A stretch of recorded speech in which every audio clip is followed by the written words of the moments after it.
কি দেখে লোভনীয় মনে হচ্ছে না ডেজার্টটা? তো শুধু দেখলেই হবে? এটা শিখতে হবে না? তো আসসালামু আলাইকুম। আমি এইখানে দুইটা ড্রাগন ফল নিয়ে নিয়েছি, আর ড্রাগন ফলগুলোকে আমি এরকমভাবে কেটে নিচ্ছি। তো দেখতে পাচ্ছেন আমি প্রথমে কেমনভাবে কেটেছি। আপনারা চাইলে আপনাদের মন মতো করে কেটে নিতে পারেন, তাতে কোনো প্রবলেম নাই। তো আমি এরকমভাবে কেটেছি, দেখতে পাচ্ছেন আমি খোলা শুদ্ধই কেটে নিয়েছি। তো এরপরে আমি এরকম ছোট ছোট পিস করে নিচ্ছি। নেওয়ার পরে একটা বাটি নিয়ে নিয়েছি, আর বাটিতে আমি খোলাগুলো ছাড়িয়ে ড্রাগন ফলগুলো রাখতেছি। তো সবগুলো এরকমভাবে একটা একটা করে ছাড়িয়ে নিব। তো আমি এখানে অফ ক্যামেরাতে ছাড়িয়ে নেব সবগুলোকে, আপনারাও ছাড়িয়ে নেবেন। তো আমি প্রথমে একটা চুলাতে কড়া বসিয়ে দিয়েছি, আর কড়াতে ড্রাগন ফলগুলো দিয়ে দিয়েছি। এর ভিতরে আমি পরিমাণ মতো চিনি দিচ্ছি, আর এরকম একটা ডাল ঘুটনি দিয়ে কিন্তু একটু থেতে থেতে করে দিচ্ছি, যাতে ড্রাগন ফলটা সুন্দরভাবে গলে যায়। আর এই তো দেখেন ড্রাগন ফলটা গলে জাল হয়ে কিন্তু অনেকটাই কমে গেছে। তো আমি ড্রাগন ফলের জেলি তৈরি করে নিচ্ছি। এ পর্যায়ে আমার ড্রাগন ফলের জেলিটা তৈরি হয়ে গেছে, আমি নামিয়ে নিয়েছি। এইখানে আমি 6টা পাউরুটি ব্যবহার করতেছি ডেজার্টটা তৈরি করার জন্য, আর পাউরুটির চারি সাইডটা আমি ছুরি দিয়ে এরকমভাবে কেটে নিব।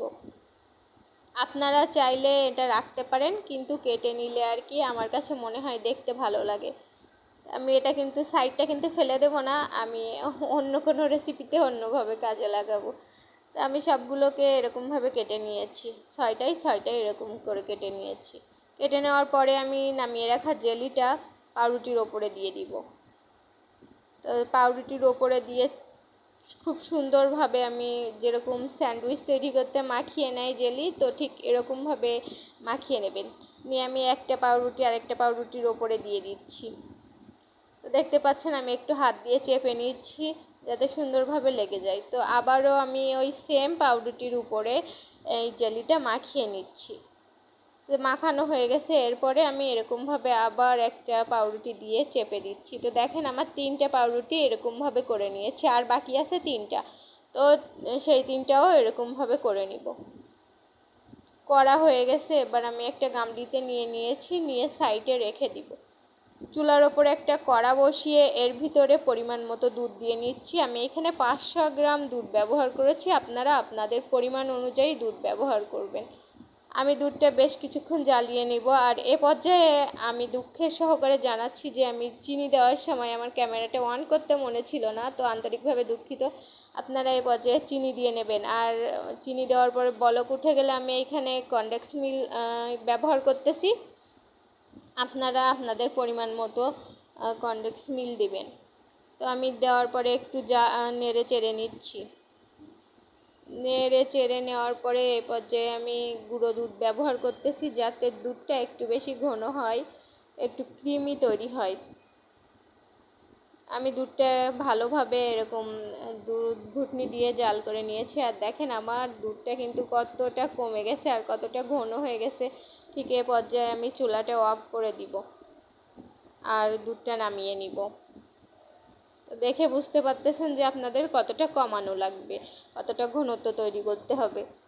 তো এইখানে আমি একটা ফ্রিজ নিয়ে নিয়েছি, আর ফ্রিজে আমি পাউরুটির দুইটা উঠিয়ে নিচ্ছি।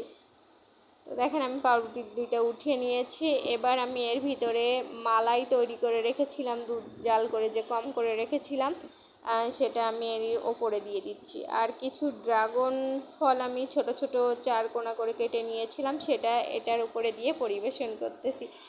আমি আমার হাতের কাছে থাকা উপকরণ দিয়ে ডেকোরেশন করে নিয়েছি, আপনারা আপনাদের মন মতো ডেকোরেশন করে নেবেন। তো আমি আপনাদেরকে একটু কেটে দেখাই আসলে ডেজার্টটা কেমন হয়েছে। আর পাউরুটি দিয়ে যে এত সুন্দর ডেজার্ট তৈরি করা যায় আসলে না দেখলেই বুঝবেন না।